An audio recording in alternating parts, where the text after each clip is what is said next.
দেশের ৬ অঞ্চলের উপর দিয়ে সর্বোচ্চ ৬০ কিলোমিটার বেগে ঝড়সহ বজ্রবৃষ্টি হতে পারে বলে আশঙ্কা করছে আবহাওয়া অফিস। মঙ্গলবার ২৭ আগস্ট দুপুর ১টা পর্যন্ত দেশের অভ্যন্তরীণ নদীবন্দরগুলোর জন্য দেয়া এক সতর্কবার্তায় এ কথা জানানো হয়েছে। আবহাওয়াবিদ মো.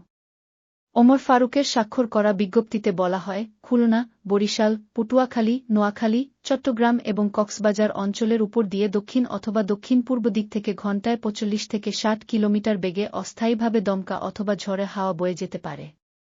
সেই সঙ্গে বৃষ্টি অথবা বজ্রবৃষ্টি হতে পারে।